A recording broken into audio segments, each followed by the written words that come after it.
Sometimes the most broken souls find each other in the darkest places. Sometimes what others call cursed is exactly what a lonely heart needs most. In the harsh winter markets of Ulfrheim, everyone feared the blonde woman in the cage. They called her witch-touched and wolfborn. Warriors who faced death without fear wouldn't even look at her. But Bjarke Ironhide saw something different. This giant Viking with scars covering his arms paid 2 silver coins when others wouldn't pay one. He thought he was buying a servant for his empty homestead. He had no idea he was about to meet someone who could speak to wolves like family. What happened when she walked into his forest and the wild pack bowed to her like she was their queen?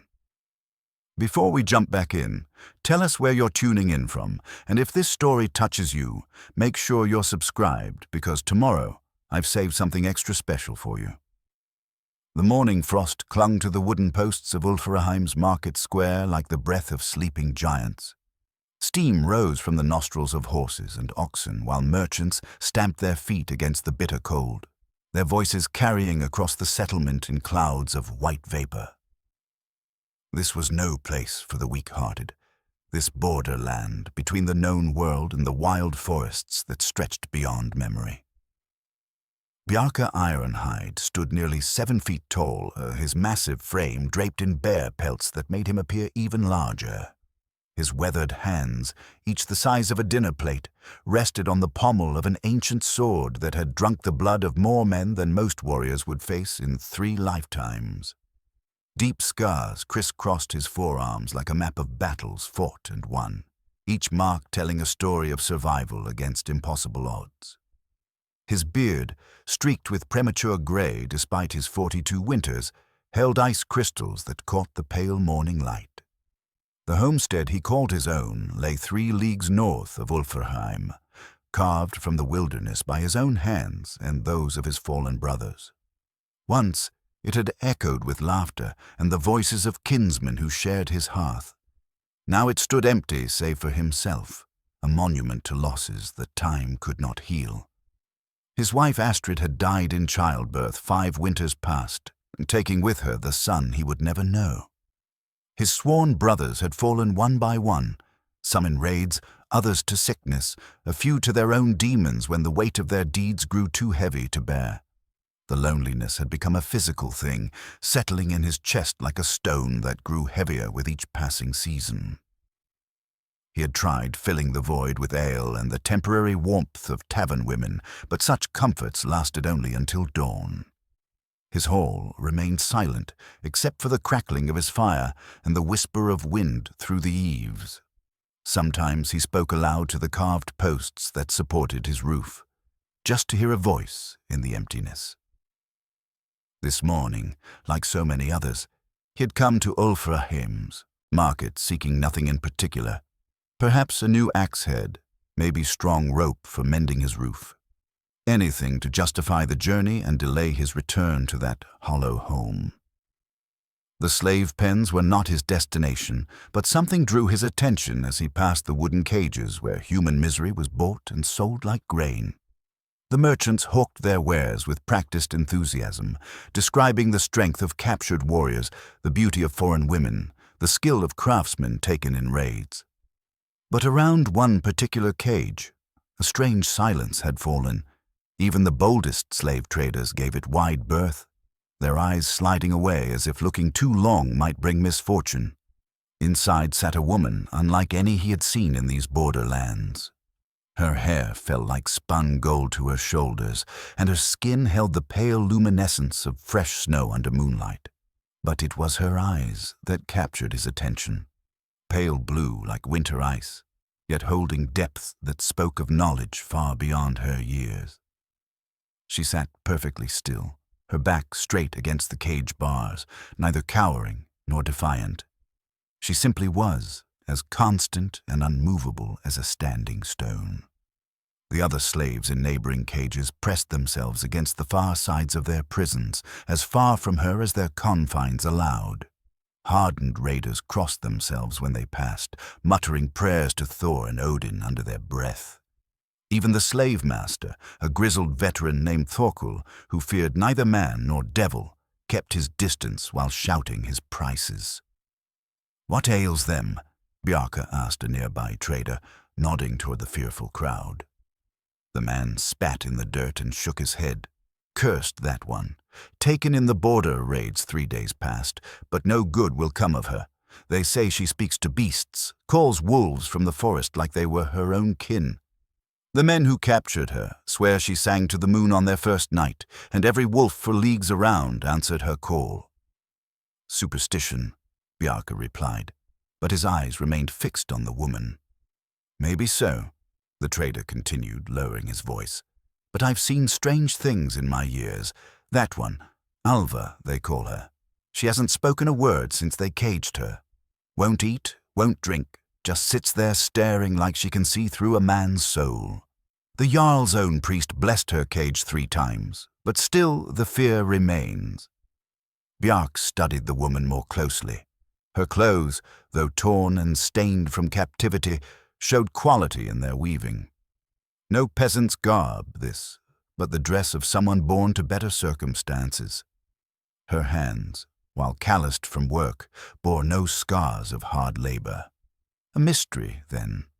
A high-born woman found in the wild borderlands, touched by whatever strange powers dwelt in the deep forests. As if sensing his scrutiny, Alva turned her head and met his gaze directly. Most men would have looked away from those pale eyes, unnerved by their intensity. But Bjarke had stared into the face of death too many times to be frightened by a caged woman, no matter how unsettling her reputation. In her steady gaze, he saw something that spoke to his own wounded spirit, a loneliness as deep as his own, but tempered with a strength that had not been broken by whatever trials had brought her to this cage. "What price do you ask for her?" he found himself saying to Thorkel. The slave master's eyes widened in surprise. "You would buy the cursed one. Many have looked, but none have offered coin." "I asked your price, not your counsel." Thorkel glanced nervously at the cage, then back at Bjarke's intimidating form. 2 silver pieces, and I'll consider myself fortunate to be rid of her." "Less than the cost of a good goat," Bjarke mused.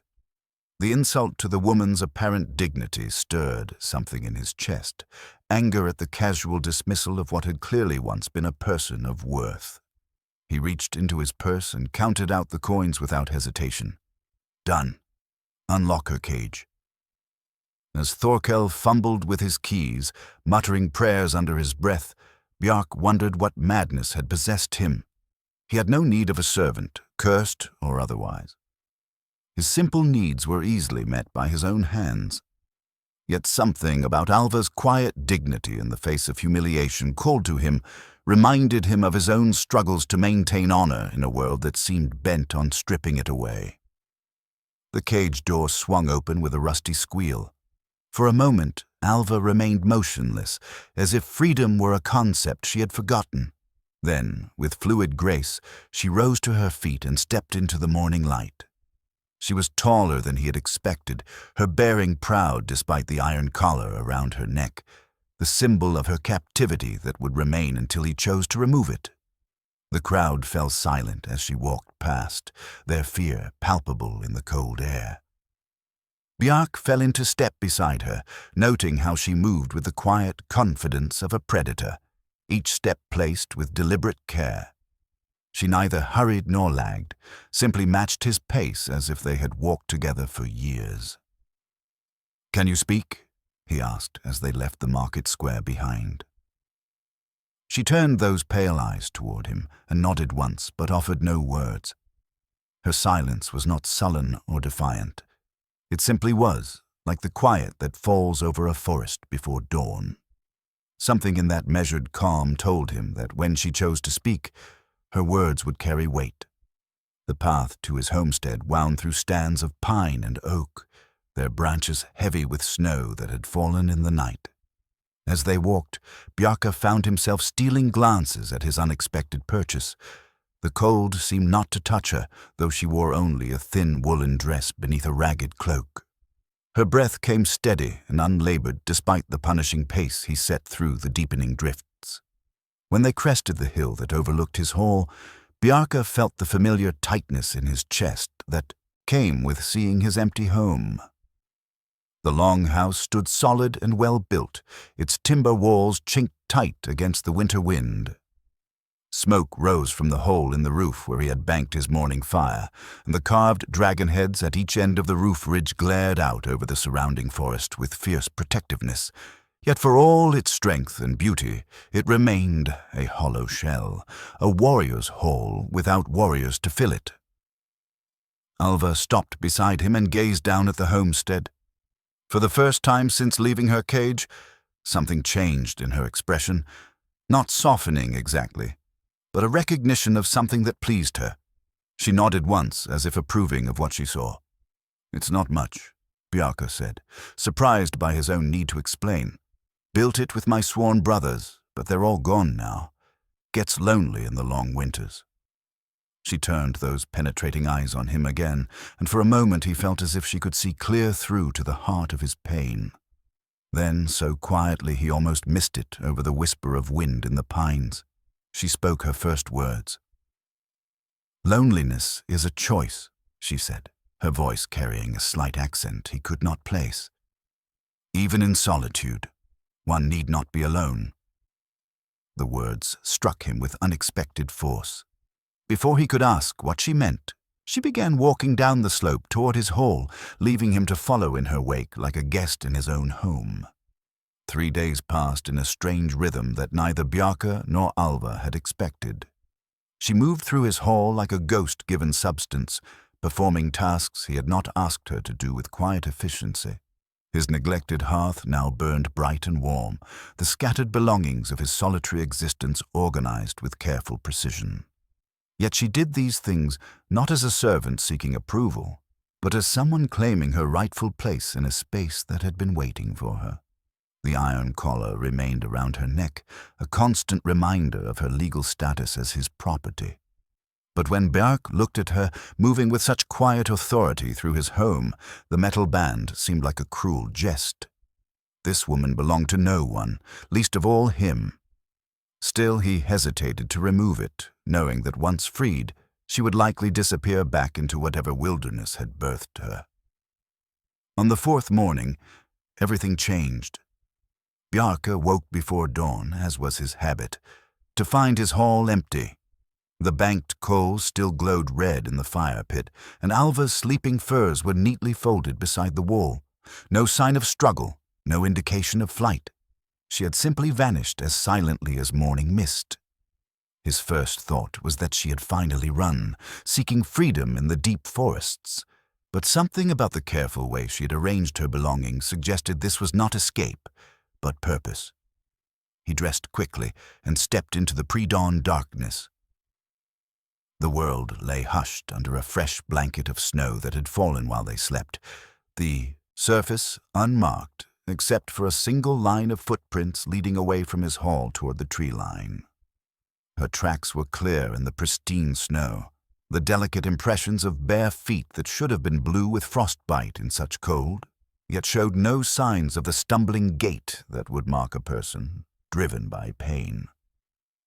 Following her trail, Bjarke moved through the forest with the practiced stealth of a man who had hunted both beasts and men. The tracks led deeper into the woods than any sensible person would venture alone, winding between ancient oaks whose trunks were broader than a man could embrace. Here, where the canopy blocked most of the sky, shadows pooled like dark water between the massive roots. Then he heard it, a sound that froze his blood and sent his hand instinctively to his sword hilt. The howl came from somewhere ahead, low and mournful, rising to a peak that seemed to pierce the very soul before fading into echoes that whispered back from the surrounding trees. But this was no ordinary wolf call. Something in its tone spoke of intelligence, of purpose, of communication that went beyond mere animal instinct. An answering call came from his left, then another from his right. Soon the forest rang with the voices of an entire pack, their songs weaving together in harmonies that spoke of ancient bonds and shared understanding. Bjarke had heard wolves before, had fought them when they grew bold enough to threaten his livestock. But this was different. This was conversation. He crept forward, using the massive tree trunks for cover, until he reached the edge of a small clearing where moonbeams broke through the canopy to paint the snow in silver light. What he saw there defied every belief he held about the natural order of the world. Alva knelt in the center of the clearing, the iron collar around her neck gleaming in the pale light. Around her, arranged in a perfect circle, sat 7 wolves, each one larger than any he had ever encountered, their eyes reflecting the moon's glow like captured stars. They watched her with an attention so focused it seemed almost reverent, their massive heads tilted as if listening to words spoken in a language only they could understand. But Alva was not speaking. Instead, she sang, a wordless melody that seemed to rise from the earth itself, carrying notes that no human throat should have been able to produce. The song held within it the whisper of wind through pine needles, the rush of water over stones, the deep groan of ice forming on mountain peaks. It was the voice of the wilderness itself, and the wolves responded as if she were calling them home. One by one they began to join her song, their voices weaving through hers in perfect harmony. The largest, a massive gray male with scars along his muzzle that spoke of countless battles, rose from his haunches and padded toward her. Bjarke's hand tightened on his sword, every instinct screaming at him to rush forward and protect her from certain death. But instead of tearing out her throat, the great wolf gently lowered his head until his forehead touched hers. For a long moment they remained connected in this strange communion, her pale eyes staring into his golden ones with an understanding that transcended species.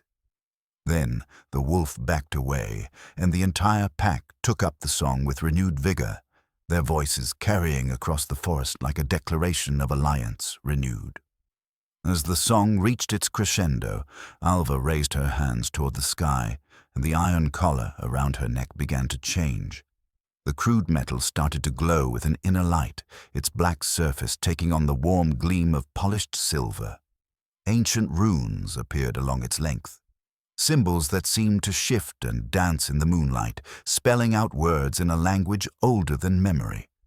The collar was no longer a symbol of bondage, but something far more significant. Bjarke realized with a shock of understanding that this was no ordinary piece of slave iron, but an ancient artifact, a relic of the old ways when men and wolves shared deeper bonds than fear and hunting. The collar was not restraining Alva's power, but focusing it, channeling abilities that marked her as something more than mortal. When the song finally ended, the wolves melted back into the shadows one by one, leaving only their leader to offer a final, gentle touch of his muzzle against Alva's hand before vanishing into the darkness.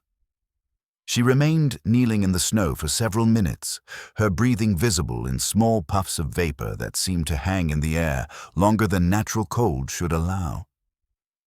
Bjarke stepped out from behind the oak, his boots crunching softly in the snow. Alva turned toward him without surprise, as if she had known all along that he was watching.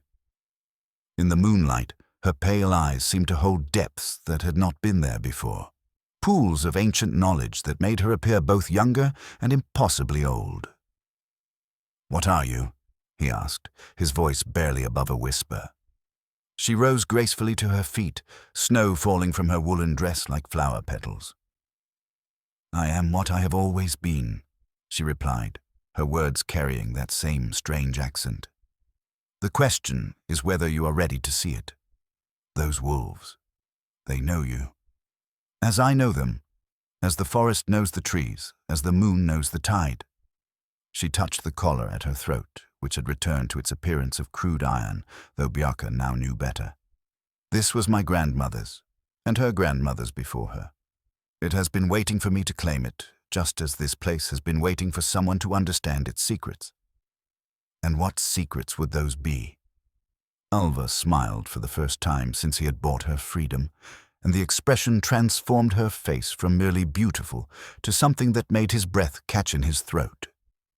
That loneliness need not be the price of strength, that even the most solitary warrior can find kinship with those brave enough to look beyond the surface of things.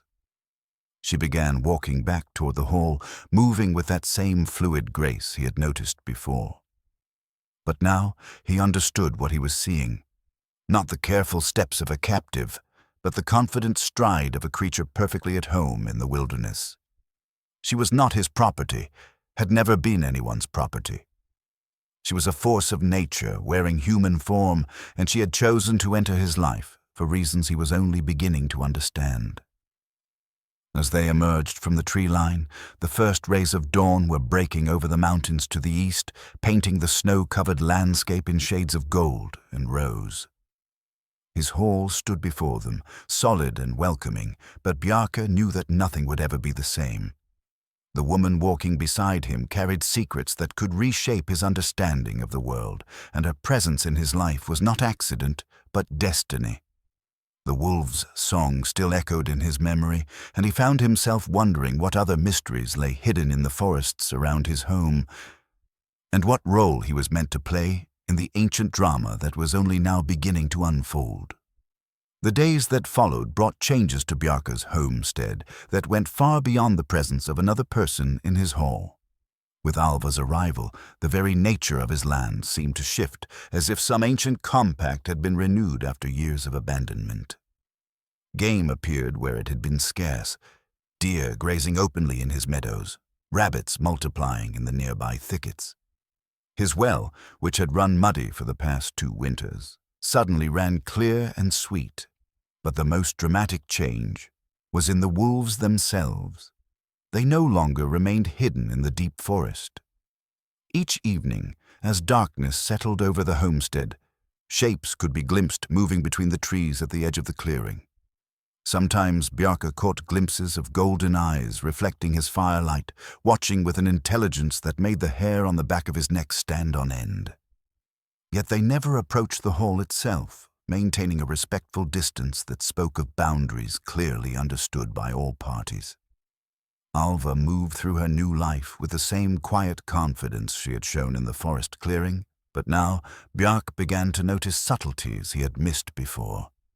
She never seemed to be caught off guard by anything, not the creak of a floorboard that announced his approach, not the cry of a hunting hawk circling overhead. It was as if she existed in constant awareness of everything around her, connected to the pulse of life in ways that ordinary mortals could not achieve. The ancient wolfskin cloak became her new artifact of significance. She had woven it herself from materials that seemed to appear from nowhere.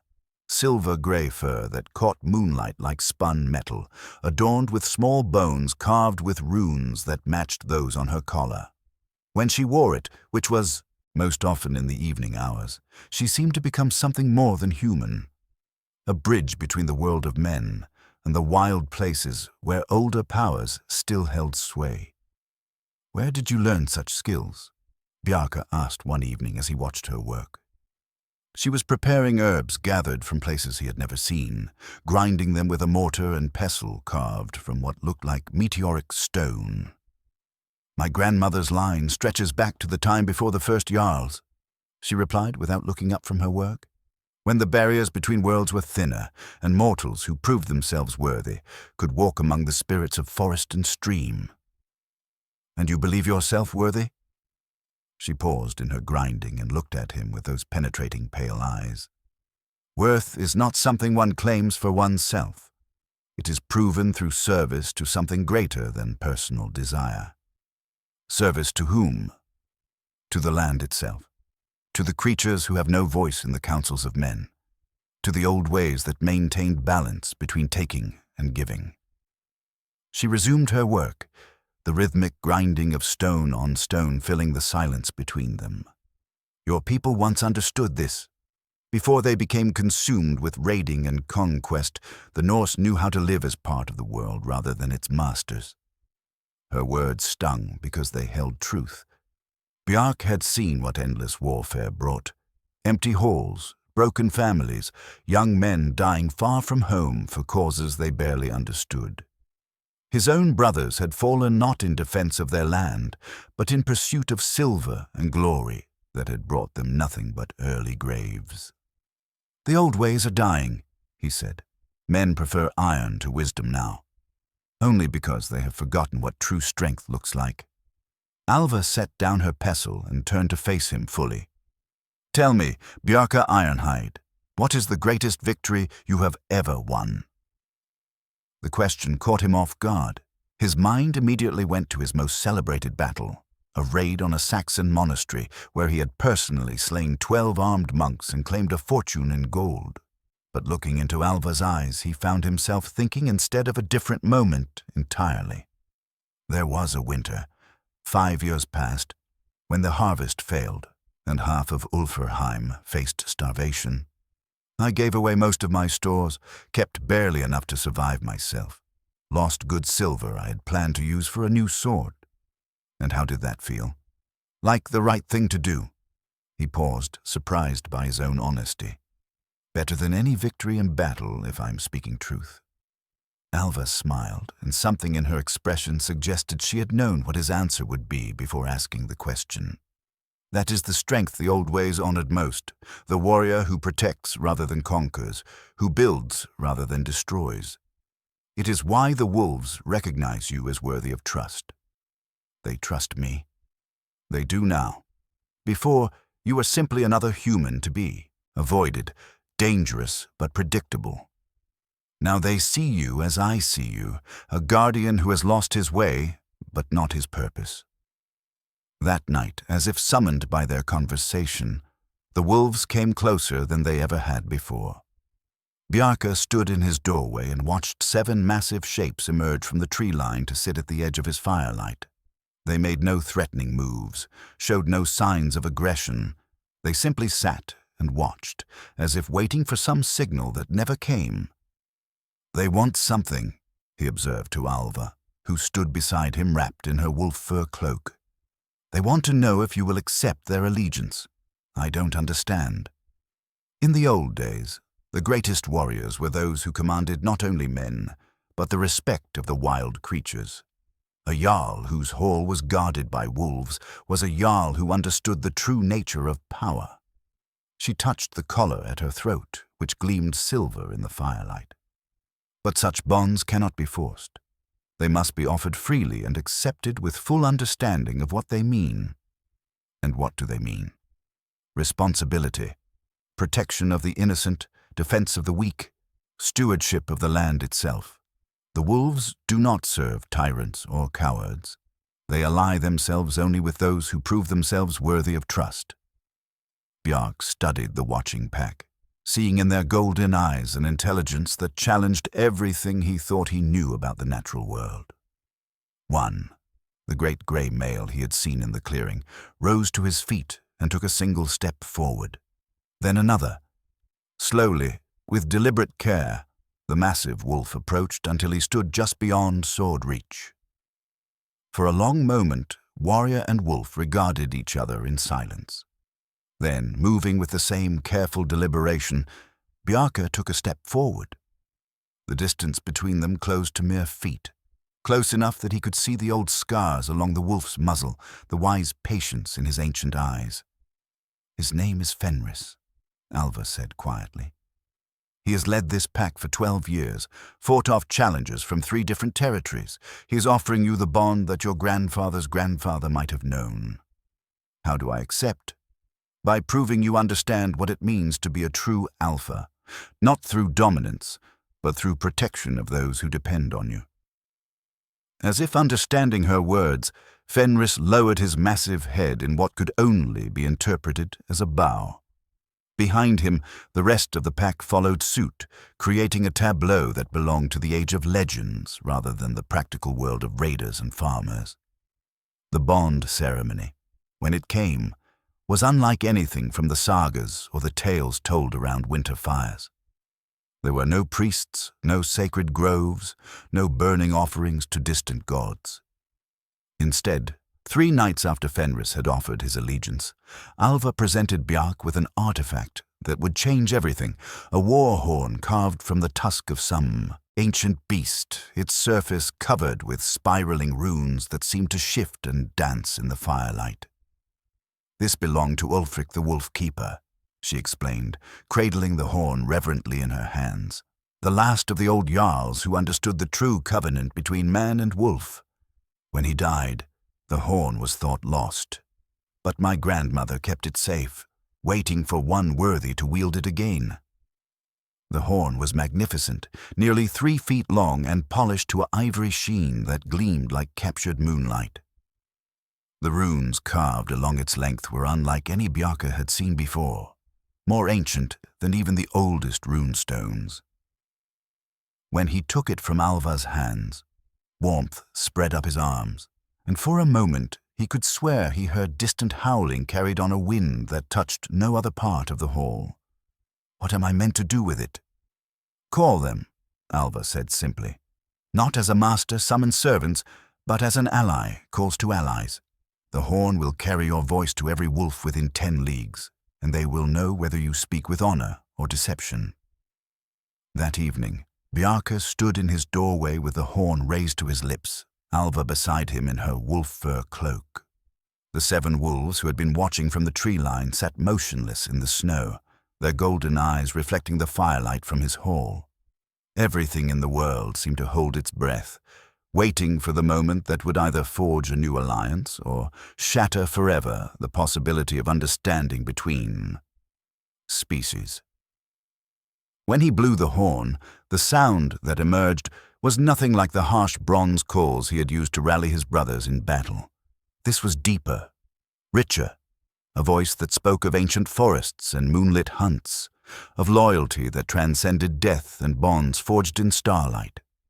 The note hung in the air far longer than physics should have allowed, echoing from the surrounding mountains until the entire valley rang with its promise.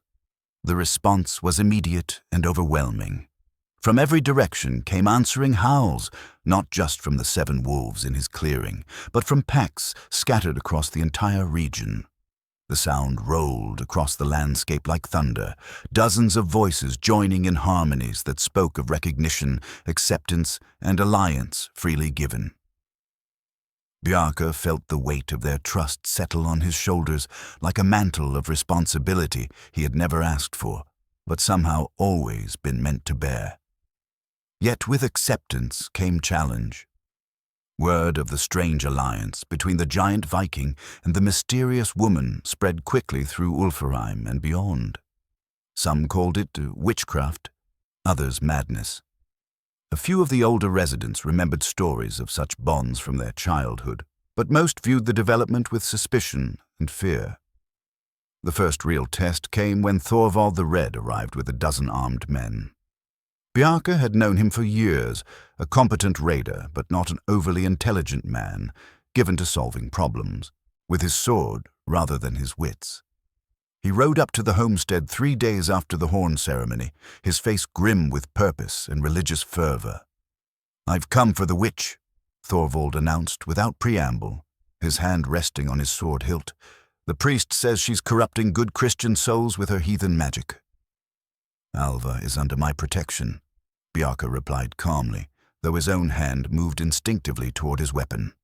"Any man who threatens her threatens me. Look around you, Ironhide. Wolves prowl your land like tame dogs. Game appears where it shouldn't. Water runs clear where it should be muddy. These are not natural things." Thorvald gestured broadly at the homestead, where several deer could indeed be seen grazing peacefully just beyond the tree line. "The woman has cursed this place, and now the curse spreads to you. I see prosperity where there was want, abundance where there was scarcity. If that is curse, then I welcome it." "The priest says?" "The priest," Bjarke interrupted, "sits safely in his stone church while we who live by the sword make our own choices. Ride away, Thorvald. There's nothing for you here but trouble." But Thorvald had not come alone, and the men with him were younger, hungrier, raiders who saw in Alva's reputation an opportunity for profit or glory. They dismounted and spread out in a loose semicircle, their intentions clear despite Thorvald's attempts to maintain the pretense of righteous mission. "Stand aside," one of them called out. "We mean no harm to you, but the woman comes with us." That was when Alva emerged from the hall. She wore her wolf fur cloak and carried herself with the same quiet dignity she had shown in the slave cage. But now there was something more, an aura of power that made the very air around her seem to shimmer. The collar at her throat gleamed silver in the afternoon light, and when she spoke, her voice carried across the clearing with unnatural clarity. "You are not welcome here," she said, addressing not just the men but the horses they rode, which began to stamp and whinny nervously. "This is a place of old covenants, where those who respect the ancient ways may find sanctuary. You bring only destruction and fear." "Enough of this madness," Thorvald snarled, drawing his sword. "Seize her!" His men surged forward, but they had taken only 3 steps when the first wolf emerged from the forest. Then another, and another. Within moments, the clearing was surrounded by more wolves than Bjarke had ever seen in one place. At least 30 massive beasts that seemed to materialize from shadows and snow like spirits given physical form. They made no threatening gestures, showed no bared fangs or aggressive postures. They simply stood in perfect silence, watching the intruders with golden eyes that held the promise of swift and terrible retribution. The horses reared and screamed, nearly unseating their riders. Several of the younger men dropped their weapons and scrambled back toward their mounts, their courage evaporating in the face of nature's most perfect predators. Even Thorvald took an involuntary step backward, his sword suddenly seeming pitifully inadequate. "Choose," Alva said quietly, the single word carrying across the clearing like a judgment. "Leave this place in peace, or face the consequences of violating sanctuary." For a long moment, the tableau held, armed men facing wild beasts while Bjarke stood between them, his hand on the ancient horn that had called this pack to his aid. Then Thorvald sheathed his sword with shaking hands and mounted his terrified horse. "This isn't over," he called as he wheeled his mount toward the path. "The priest will hear of this. Others will come." "Let them," Bjarke replied, but his voice carried the weight of the horn's magic and the wolves' silent promise. "They will receive the same welcome." As the raiders disappeared into the forest, the wolves melted away just as silently as they had appeared, leaving only Fenris to offer a gentle touch of his muzzle against Alva's hand before vanishing into the shadows. The afternoon returned to peaceful normalcy, but Bjarke knew that word of what had happened would spread like wildfire throughout the region. The old ways had declared themselves alive and willing to fight for survival. The confrontation with Thorvald marked a turning point that neither Bjarke nor Alva had anticipated. Word of the wolf-defended homestead spread through the borderlands like wildfire, growing more elaborate with each telling. Some tales spoke of an army of supernatural beasts, others of dark magic that could command nature itself. The truth mattered less than the fear it inspired, and that fear began to take on a life of its own. Within a week, travelers started arriving at unexpected hours, not raiders or priests seeking to challenge the unnatural alliance, but desperate people seeking help that conventional wisdom could not provide. They came with sick children, failing crops, livestock that had mysteriously sickened, and problems that defied ordinary solutions. Word had spread that the woman who commanded wolves possessed healing abilities that bordered on the miraculous. Alva received them all with the same quiet dignity, never turning anyone away regardless of their ability to pay or the social standing they claimed. But Bjarke soon noticed that she did not treat every visitor the same way. For some, she offered simple remedies, herbs that could be found in any forest, practical advice about caring for animals or tending to minor ailments. For others, she brought out more unusual tools. The most significant of these was an ancient staff carved from what appeared to be fossilized bone, its surface inscribed with runes that seemed to glow with their own inner light. Unlike the collar or the horn, this artifact had no martial associations. It was a tool of healing, of connection to the deeper currents, of life that flowed beneath the surface of the visible world. My great-grandmother was a völva. Alva explained one evening as she cleaned the staff with oils that filled the hall with the scent of pine and sage. A seer and healer who served the communities along the northern coast before the new faith drove such practices into hiding. The Christians fear what they don't understand, Bjarke observed, watching her careful ministrations to the ancient wood. Fear is not always wrong, she replied thoughtfully. Power without wisdom is dangerous, whether it comes from sword or spell, but wisdom without power to act on it is equally useless. The staff's first significant test came when Gunnar the smith arrived, carrying his youngest son. The boy, perhaps 8 years old, burned with fever so intense that his skin was hot to the touch, yet he shivered constantly as if trapped in eternal winter. The local priest had declared it God's judgment for some unnamed sin. The village wise woman had tried every remedy in her considerable arsenal, and still the child wasted away. "Please," Gunnar begged, his voice breaking with exhaustion and desperation. "They say you have gifts. I have silver, good iron, anything you might want." Alva took the burning child in her arms without hesitation, ignoring the father's warnings about the fever's intensity. As she held him, the staff began to emit a soft, pulsing light that seemed to synchronize with the boy's labored breathing. She closed her eyes and began to hum. Not the wild wolf song that had called the pack, but something gentler, more nurturing. A lullaby that might have been sung over countless cradles across the generations. The change was gradual, but unmistakable. The child's shivering lessened. His breathing deepened, and the unnatural heat that had radiated from his small body began to fade. When Alva finally opened her eyes an hour later, the boy was sleeping peacefully in her arms, his fever broken and his color returning to normal. "How?" Gunnar whispered, tears streaming down his weathered face.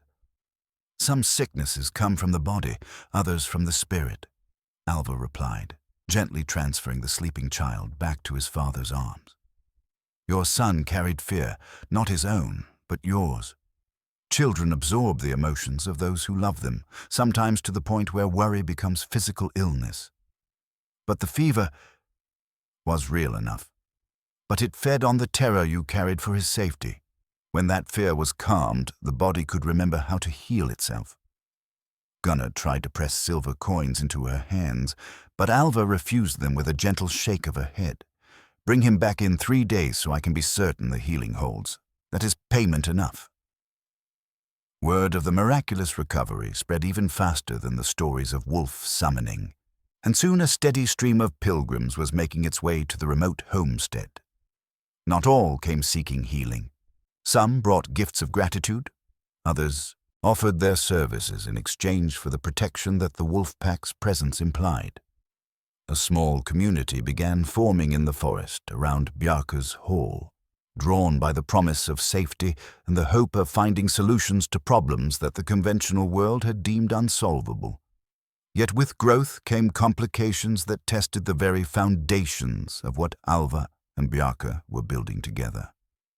The most serious challenge arose when Eric Bloodaxe arrived with a war party of 40 men, not seeking healing or sanctuary, but demanding tribute for what he claimed was the right to practice magic within his territorial boundaries.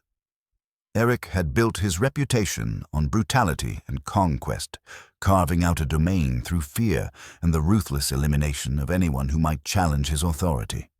"You will cease this witch work," he declared from horseback at the edge of the growing settlement, "and you will pay compensation for the disruption you have caused to the natural order of things." "What natural order would that be?" Bjarke asked calmly, though his hand rested on the horn at his belt. "The order where strong men rule and supernatural nonsense stays buried with the heathen dead." Eric's eyes found Alva, who stood in the doorway of the hall wearing her wolf fur cloak. "That one has upset the balance of power in this region. Priests complain that their congregations speak more of wolf magic than Christ's miracles." Jarls find their warriors asking questions about old oaths and forgotten loyalties. Perhaps, Alva said, stepping forward with her staff in hand. The balance was already broken, and we simply showed people what had been lost. Pretty words from a slave who thinks herself a goddess. Eric dismounted and drew his sword in one fluid motion. I've killed sorceresses before. Their magic bleeds red like any mortal's. The staff in Alva's hands began to glow more brightly, and the temperature in the clearing seemed to drop several degrees. From the surrounding forest came the soft padding of many feet moving through snow, though no shapes could yet be seen among the trees. "You may try," she replied with the same calm dignity she had shown in the slave cage. "But understand that some powers are older than your sword, and some alliances run deeper than your understanding of strength." Eric raised his blade, and 40 warriors behind him reached for their weapons, but before the first blow could be struck, Bjarke stepped between them, his own sword remaining sheathed, but the ancient horn now in his hands. "This is my land," he said simply. "She is under my protection. Any man who harms her faces me first." "1 against 40? Eric laughed. "Even your reputation has limits, Ironhide." "1 and many more besides," Bjarke replied, raising the horn to his lips. The note that emerged seemed to shake the very mountains. The horn's call brought not just the familiar pack that had adopted Bjarke's homestead, but wolves from territories spanning the entire mountain range. They emerged from the forest like grey phantoms, their numbers growing until Eric's 40 warriors found themselves outnumbered 3-1 by predators that moved with supernatural coordination. But even more unsettling than their numbers was their behavior. They formed ranks like disciplined soldiers, waiting in perfect silence for orders that would determine whether blood would be shed. Eric's men began to murmur nervously among themselves, their earlier bravado evaporating as they realized they faced something beyond their experience or understanding. Horses snorted and shied, refusing to hold steady lines despite their riders' efforts. Several of the younger warriors openly gripped amulets and holy symbols, calling upon gods both old and new for protection against what they clearly saw as unholy sorcery. "Stand down," Eric commanded his men, though his sword remained drawn. "This is between me and the pretender." "There need be no fighting," Alva said, stepping forward with her staff glowing more brightly. "You came seeking tribute, speaking of disrupted balance. But what you truly fear is not magic. It is the possibility that people might choose a different way of living. I fear nothing from a slave woman and her circus tricks. Then why do you tremble?" It was true. Despite his bluster, Eric's sword hand showed a barely perceptible shake, and sweat beaded his forehead despite the winter cold. The presence of so many wolves, combined with the otherworldly light emanating from Alva's staff, had clearly shaken him more than he cared to admit. "The old ways offer something your rule cannot," Alva continued, her voice carrying clearly across the clearing. "They offer hope to the hopeless, healing to the wounded, purpose to those who have lost their way. These people come here not because they seek rebellion against earthly authority, but because they hunger for connection to something greater than themselves." Around the edges of the confrontation, the settlers who had gathered near Bjarke's hall watched with tense anticipation. Among them stood Gunnar the smith with his now healthy son, an elderly widow whose infected wound had been healed by Alva's ministrations, and a dozen others who had found in this strange sanctuary something they could not name but recognized as precious beyond measure. "Pretty words," Eric spat, "but I've seen what happens when peasants start believing in miracles. They forget their place, refuse their obligations, challenge the order that keeps civilization from collapsing into chaos." "And what has your order brought them?" Bjarke asked, moving to stand beside Alva. "Endless raids that claim their sons, taxes that leave their families hungry through winter, laws that favor only those born to wealth and title. The strong rule the weak. That is the way of the world." "Perhaps it has been," Alva said softly, "but it need not remain so." She raised her, staff higher, and the runes along its length began to pulse with rhythmic light that seemed to synchronize with the breathing of every person and wolf in the clearing. The effect was hypnotic, calming. Even Eric's agitated horse began to settle, its ears pricking forward with curiosity rather than fear. "I offer you a choice," she continued. "You can try to destroy what we have built here, knowing that your victory would be temporary at best, or you can see it as it truly is, not a threat to your authority, but an opportunity to become the kind of leader your people actually need." "And what kind would that be?" "One who protects rather than exploits. One who builds prosperity rather than hoarding it. One who understands that true strength comes not from the fear you inspire, but from the loyalty you earn through service to others." Eric's laugh was bitter and harsh. "You speak like someone who has never held real power, never faced the hard choices that leadership demands. The world is not a place of gentle healing and wise guidance.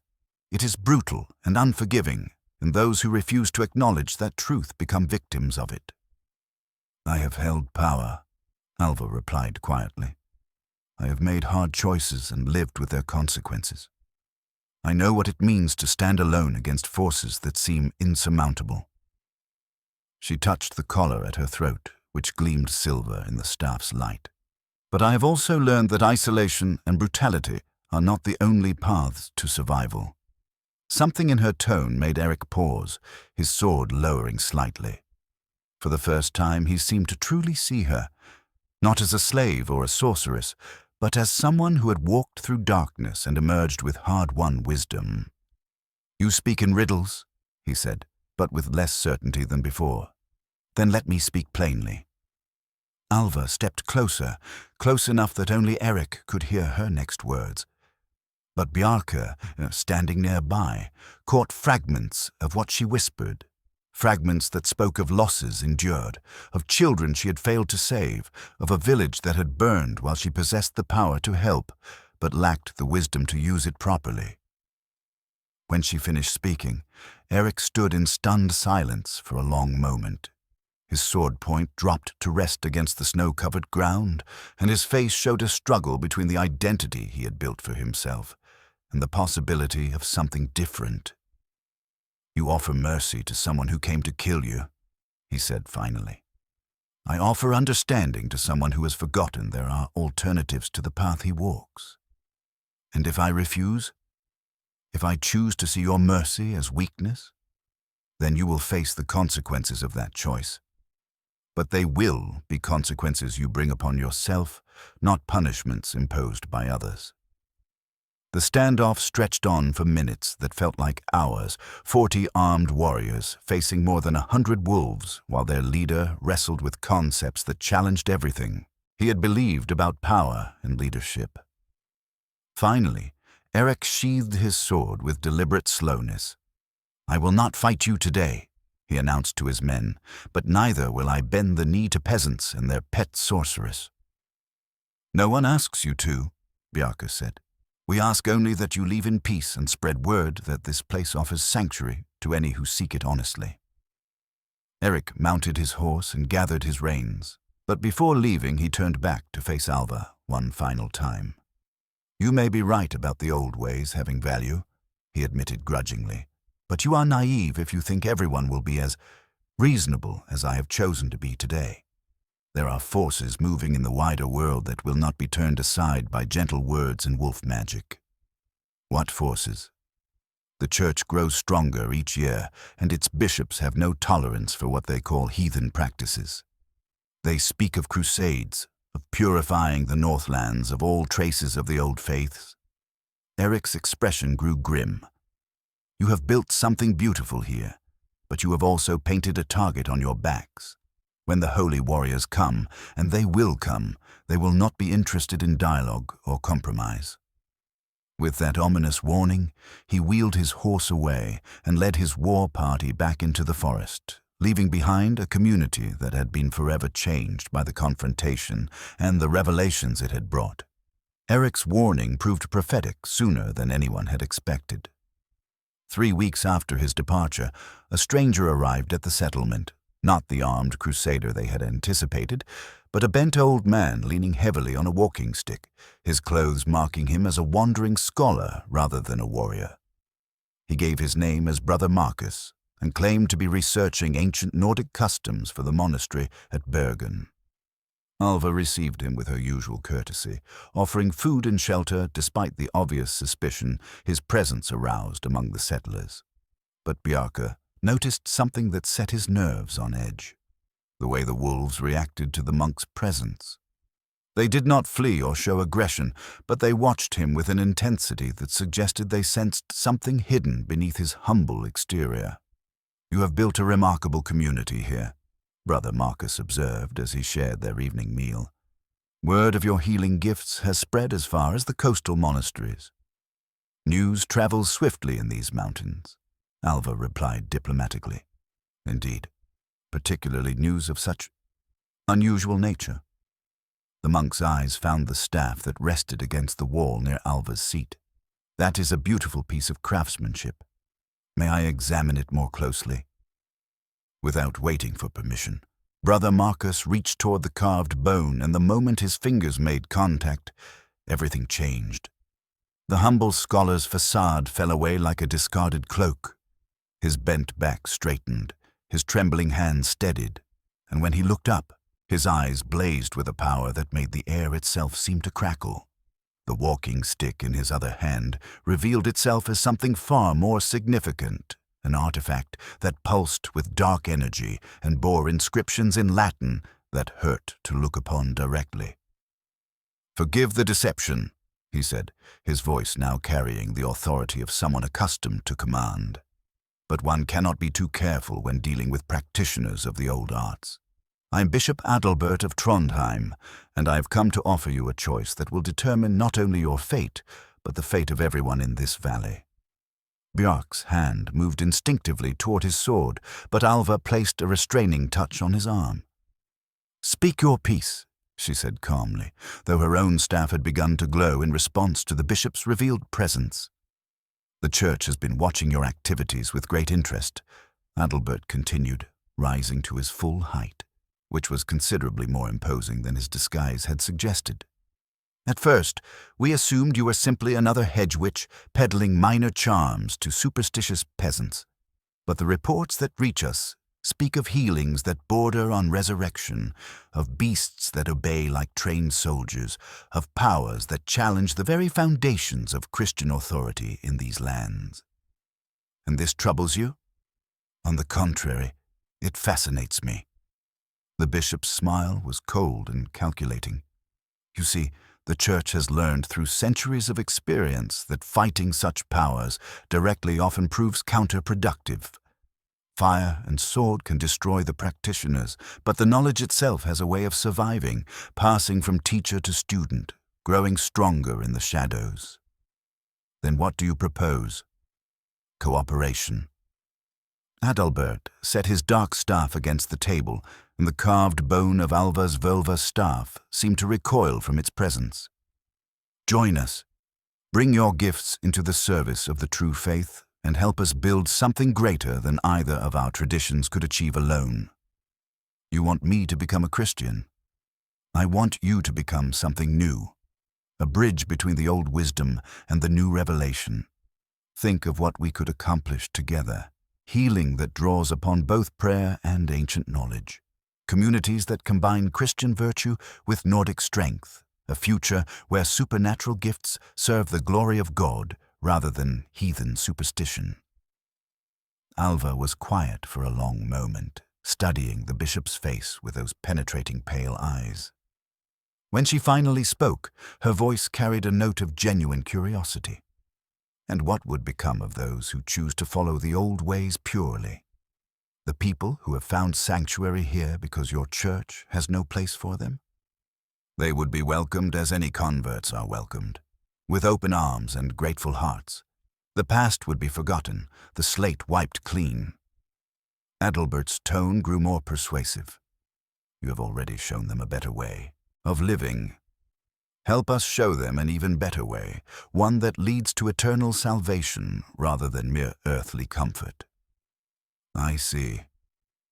Alva rose from her seat and moved to the window, gazing out at the settlement that had grown around Bjarke's hall.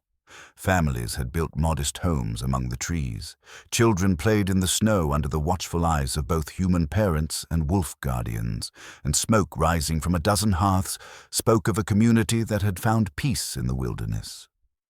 "And if I refuse your generous offer, then you force us to take more direct action." The bishop's facade of scholarly humility cracked further, revealing the iron will beneath. The king himself has authorized a crusade against all remaining pockets of heathen practice in his realm.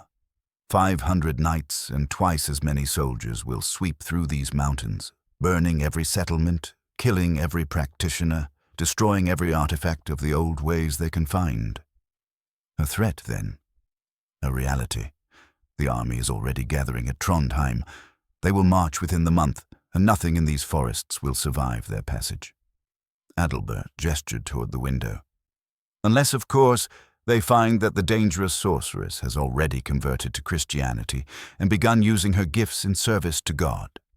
In that case, this settlement becomes a model of successful conversion rather than a target for destruction. The implications of his words settled over the hall like a funeral shroud.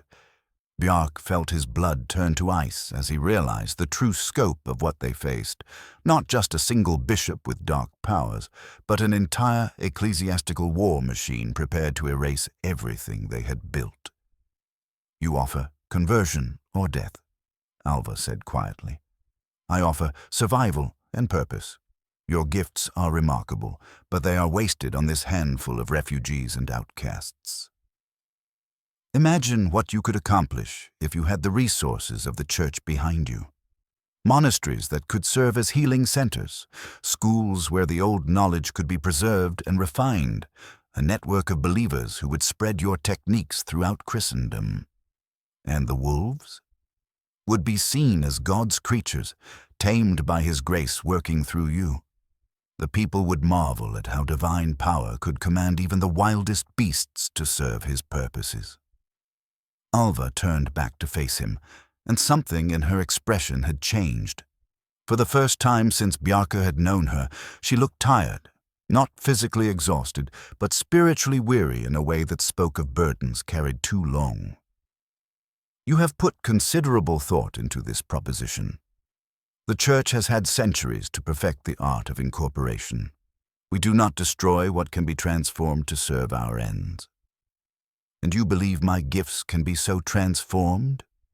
I believe your gifts are exactly what God intended them to be. Tools for healing, for bringing people together, for building communities based on mutual support rather than selfish competition. The only question is whether they will serve that purpose within the framework of Christian civilization or be lost forever in a futile attempt to resurrect a pagan past." Bishop Adalbert moved closer to Alva, his dark staff pulsing with energy that made the very air seem thick and oppressive. "I have seen your work, studied the reports of your healings, observed the loyalty you inspire. You are remarkable. Perhaps the most gifted practitioner of the old arts I have encountered in 3 decades of seeking them out. But you are also naive if you think you can stand alone against the tide of history." "Perhaps." Alva picked up her own staff, and its warm glow seemed to push back against the bishop's oppressive presence. "But you are naive if you think the old ways can be so easily corrupted to serve new masters. Power calls to power, and the forces you would harness have their own intentions that may not align with your church's vision of cosmic order." The 2 artifacts, one representing the ancient wisdom of earth and forest, the other the institutional might of organized religion, seemed to strain against each other across the small space of the hall. Where their influences met, the air shimmered like heat waves rising from summer stones. "Choose carefully," Adalbert said, his voice dropping to barely above a whisper. "What I offer is the last chance for compromise.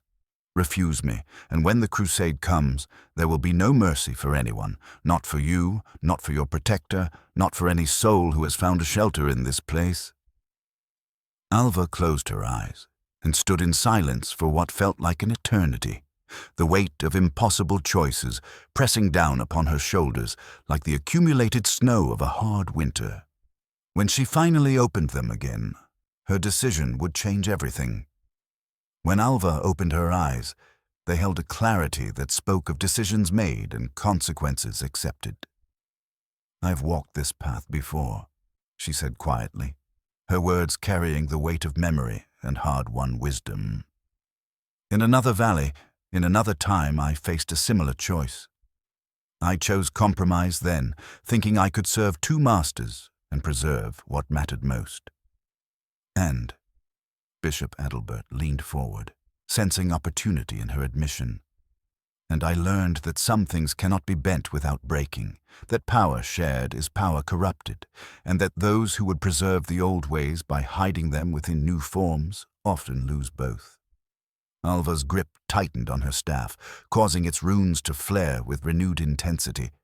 "I will not make that mistake again." The bishop's expression hardened. "Then you choose destruction over transformation. How disappointing." "I choose truth over convenience. The old ways exist not to serve earthly institutions, but to maintain balance between forces that your church neither understands nor respects. Corrupt that purpose, and you unleash consequences that will reach far beyond this valley." Adalbert raised his own staff, its dark energy coiling around the carved surface like smoke made solid. "Spoken like someone who has never faced the full might of organized faith. Your woodland spirits and tame wolves are no match for blessed steel and righteous fire." "Perhaps not," Bjarke interjected, moving to stand beside Alva. "But they won't face them alone."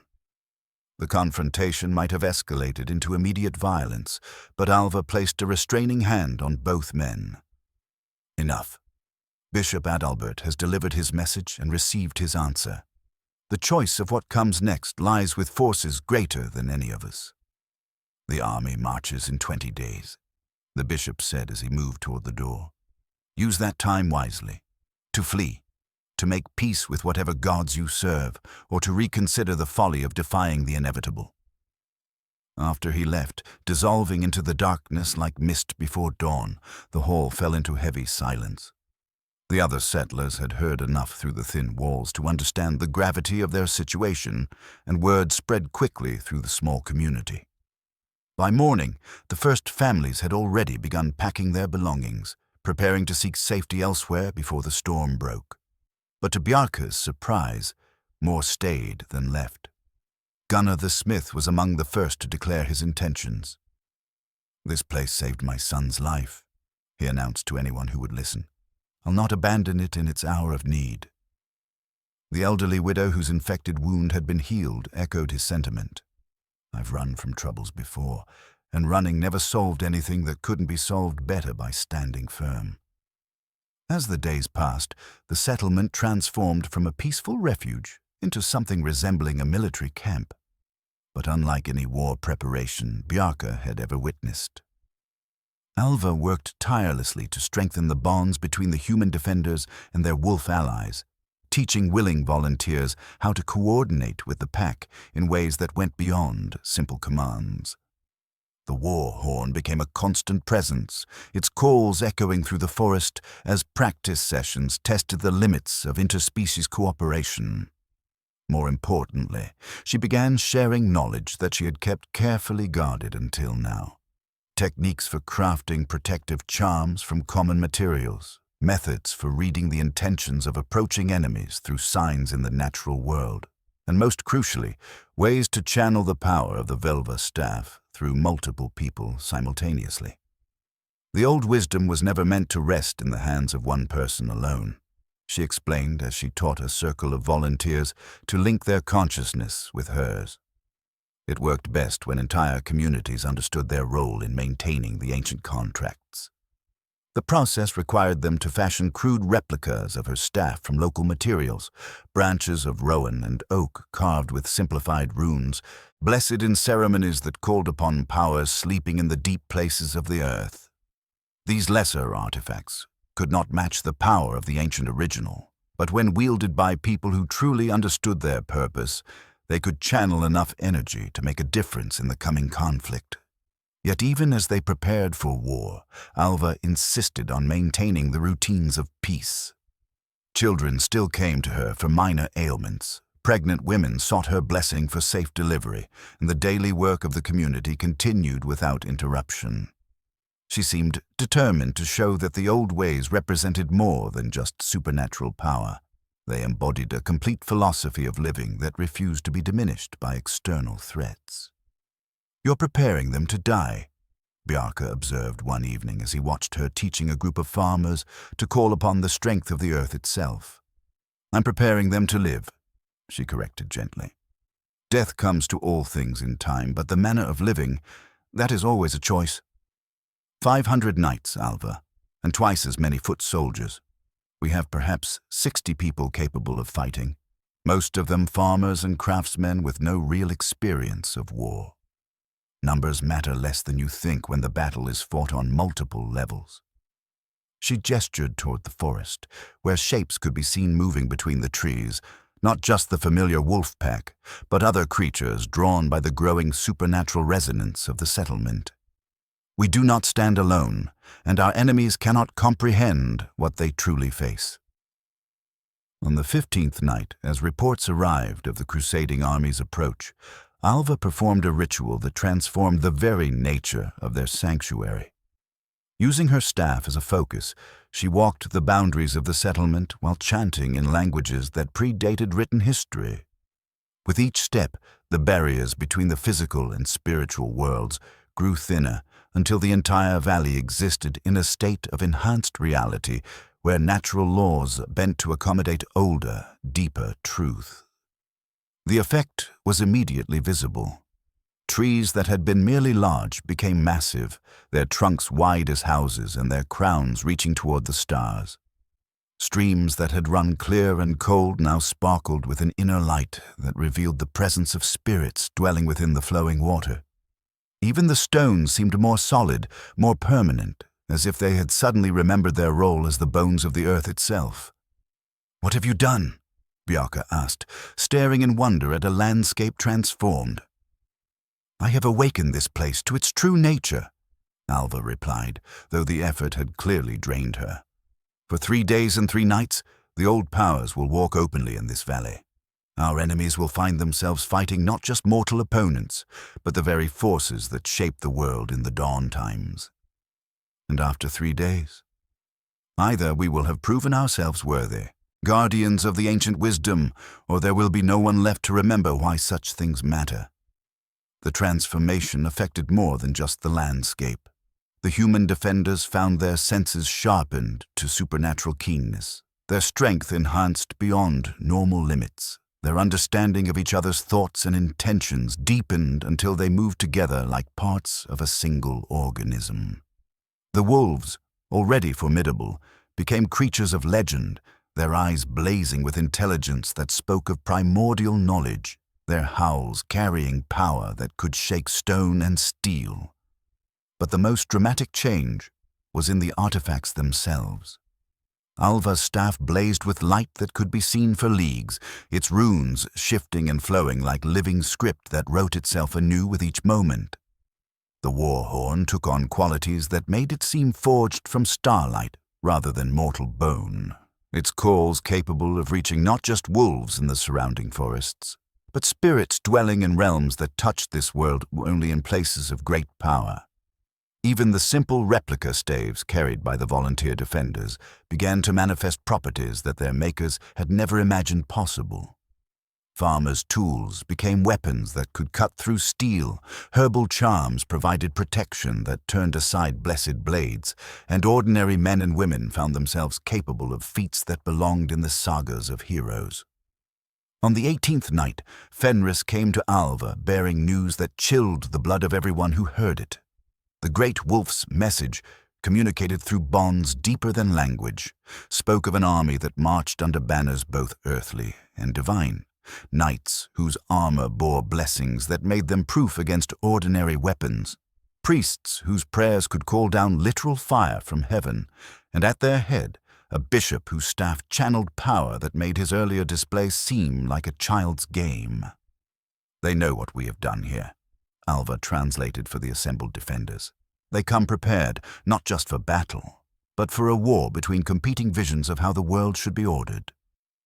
Then we give them the war they seek, Gunnar declared, speaking for the volunteers who had chosen to stand firm despite the impossible odds.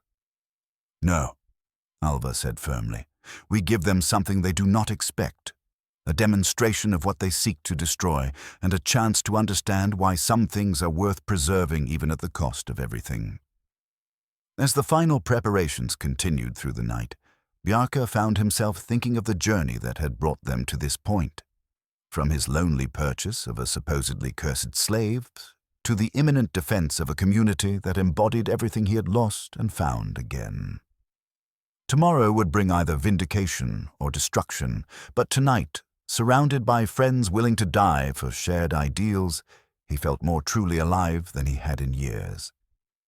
Dawn broke with unnatural clarity over the transformed valley, each ray of sunlight seeming to carry substance and weight as it pierced through the enhanced atmosphere that Alva's ritual had created. The crusading army appeared at the valley's mouth like a dark tide, their banners snapping in wind that carried the scent of incense and blessed oil. 500 knights in mail that gleamed with more than polish, 1,000-foot soldiers bearing shields marked with crosses that seemed to burn within a fire, and at their head, Bishop Adalbert astride a war horse whose eyes blazed with the same dark energy as his staff. Bjarke stood on the palisade that the defenders had raised across the valley's narrowest point, the war horn at his side and his ancient sword gleaming with runes that had awakened along its blade.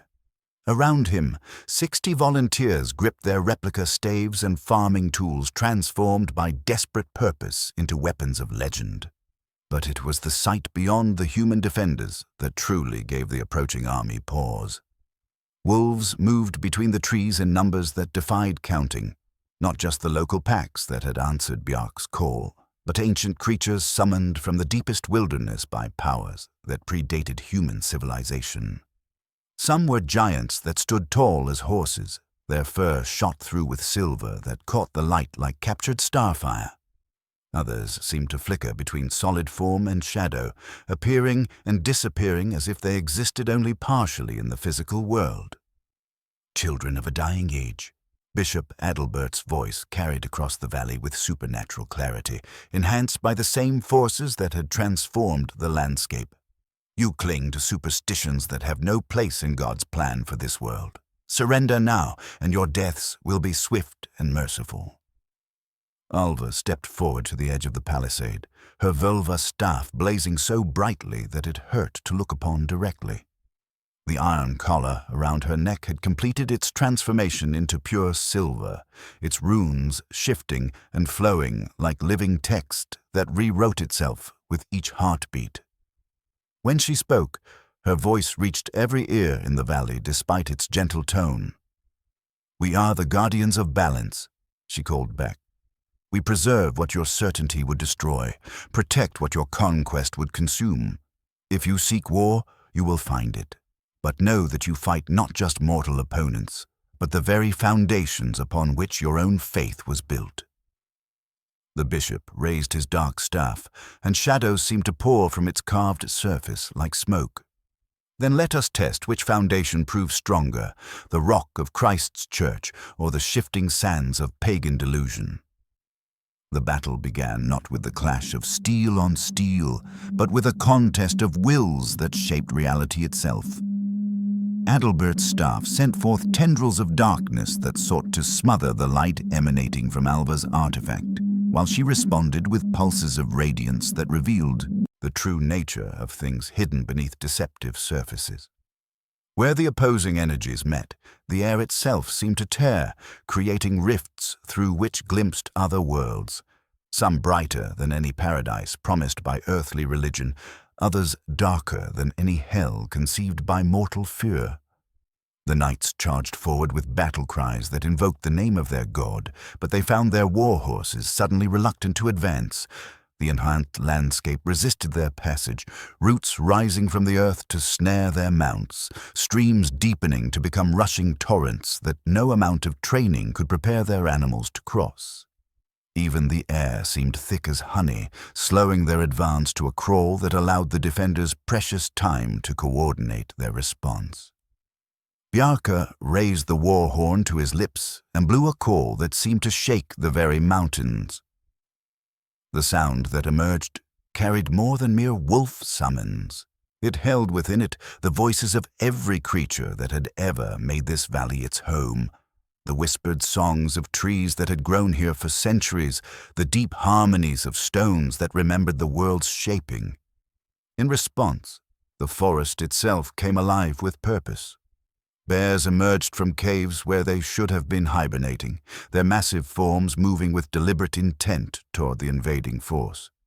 Eagles and ravens filled the sky in numbers that darkened the sun, their cries adding to the symphony of resistance that rose from every corner of the valley. Even the smallest creatures, mice and rabbits, insects and worms, seemed to move with coordinated purpose, creating obstacles and confusion that no military manual had prepared the Crusaders to face. The first line of knights finally reached the palisade, their blessed weapons crackling with holy fire as they struck at the wooden barrier. But the defenders were ready for them. Gunnar the smith, wielding his crude replica staff like a two-handed sword, met the first attacker with a blow that shattered both the knight's weapon and his blessed armor. The elderly widow, calling upon the powers that made her frail limbs strong as iron, caught a mounted warrior's lance and used its own momentum to unhorse him. All along the defensive line, ordinary people transformed by extraordinary circumstances fought with courage and skill that belonged in legends. Their replica staves blazed with borrowed power, turning farming implements into weapons that could cleave through mail as if it were cloth, while the protective charms they wore turned aside blades that should have dealt mortal wounds.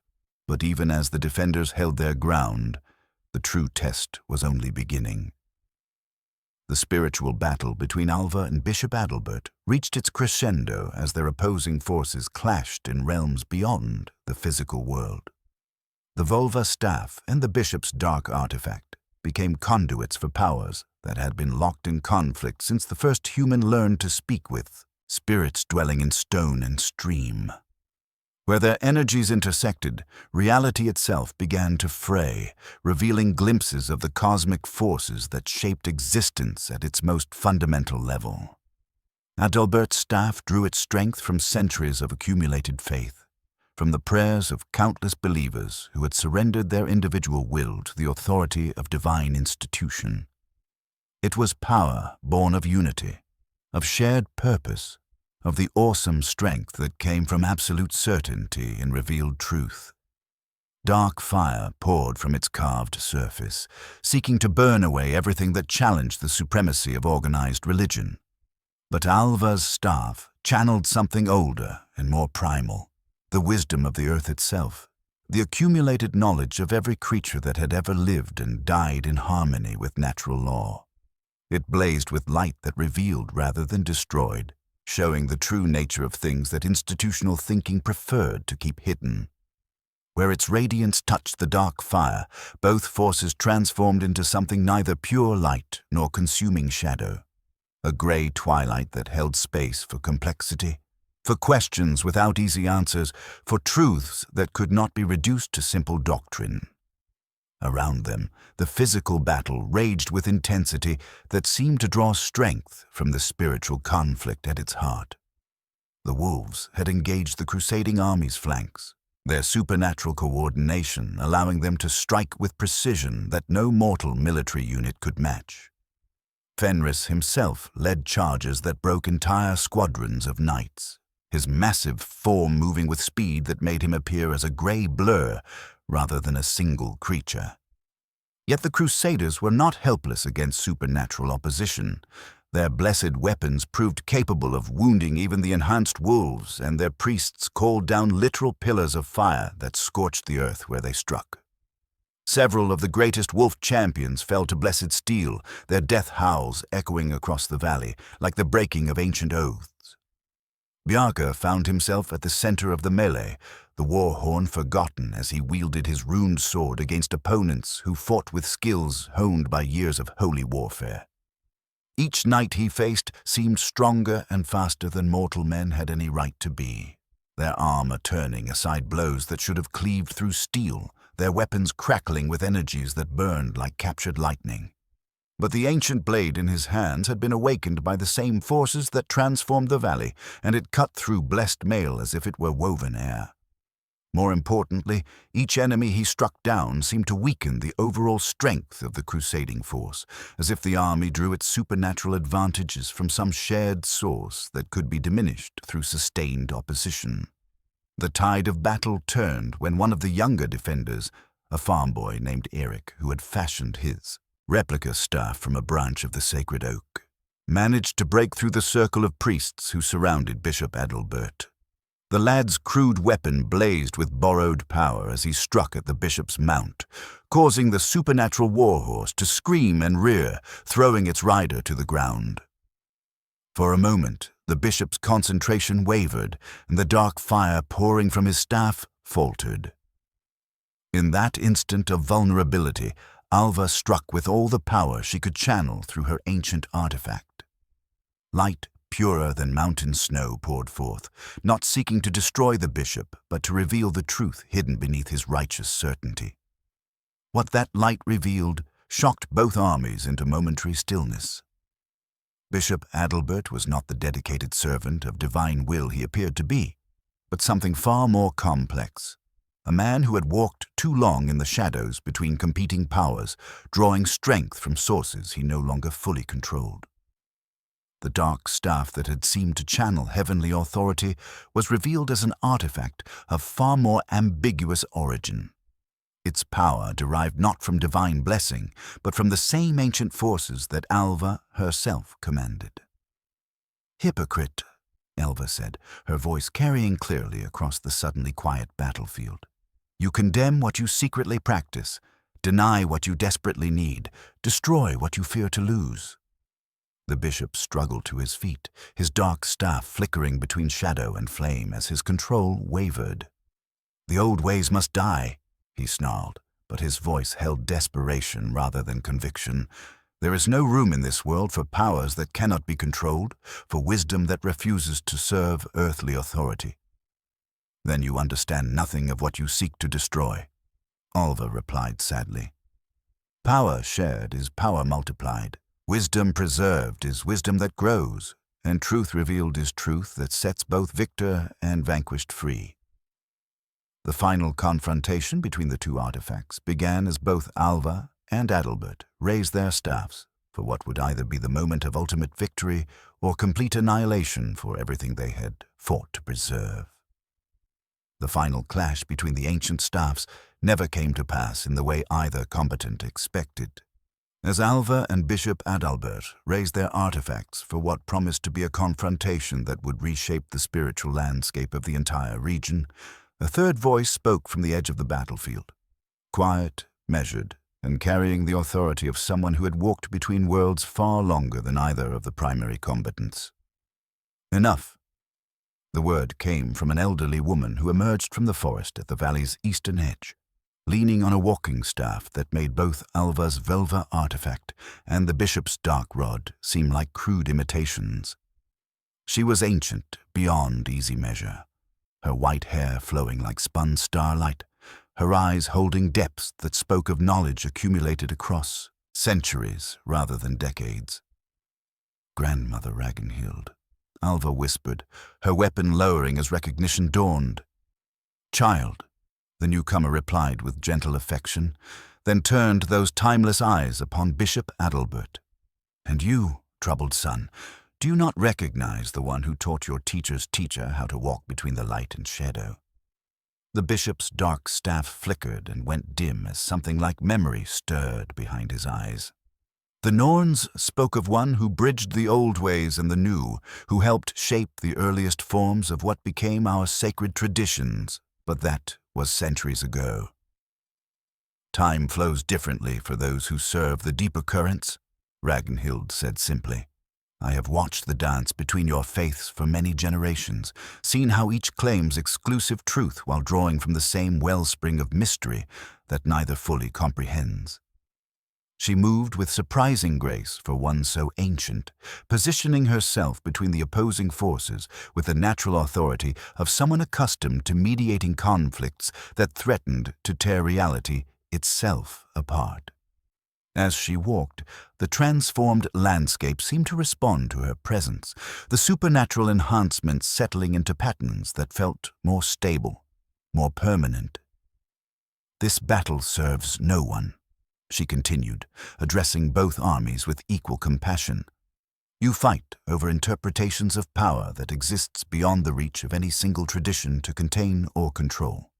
The old ways do not seek to destroy the new, and the new ways, if they are truly wise, need not fear what wisdom the past has preserved." Bishop Adalbert struggled to maintain his aggressive stance, but something in the elderly woman's presence seemed to drain the righteous fury from his bearing. The Church cannot tolerate rival sources of spiritual authority. Unity of faith requires understanding, not conquest, Ragnhild interrupted gently. "Tell me, Bishop, when you pray alone in your cell, seeking guidance for the challenges that face your flock, do you not sometimes hear answers that come from sources older than your written scriptures?" The question struck home with visible impact. For a moment, Adalbert's facade of institutional certainty cracked, revealing the troubled seeker beneath. "Sometimes," he admitted reluctantly, "but such experiences must be tested against established doctrine." And what if established doctrine was itself shaped by such experiences, generation after generation of seekers who found truth in the spaces between worlds? Ragnhild's smile held infinite patience. "The founders of your faith walked on water, spoke with spirits, transformed the substance of bread and wine through mysteries that defied rational explanation. Were these not practices that your ancestors would have recognized as the old ways given new form?"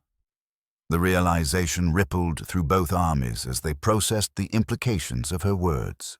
Knights who had charged into battle, convinced they fought against demonic forces, found themselves questioning whether the powers they served might have more in common with their opponents than they had been taught.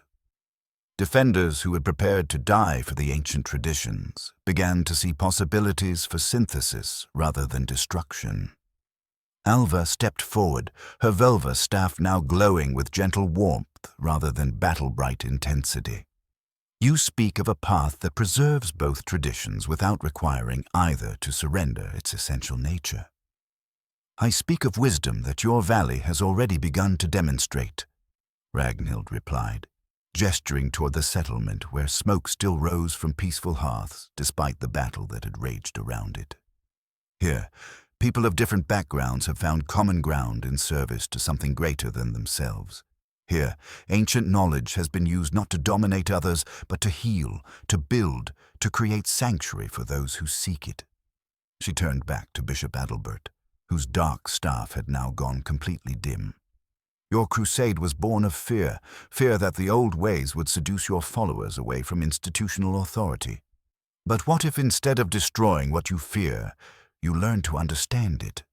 What if the Church became a place where both traditions could flourish, each strengthening the other?" The bishop stood in silence for a long moment, his entire world-view shifting as he contemplated possibilities he had never allowed himself to consider. When he finally spoke, his voice held wonder rather than certainty. "You suggest a transformation that would reshape the very foundations of organized faith. I suggest a return to the foundations upon which your faith was originally built, before institutional power became more important than spiritual truth, before doctrine mattered more than direct experience of the divine." As the sun reached its zenith over the transformed valley, something like peace began to settle over the battlefield. Knights dismounted and removed their helmets, revealing faces marked by confusion and dawning understanding rather than martial fury. Wolves emerged from the forest to sit in calm observation, their golden eyes no longer holding the promise of violence, but the patient wisdom of creatures who had witnessed many such moments of human recognition. Bjarke set down the war horn and approached the place where the three figures stood.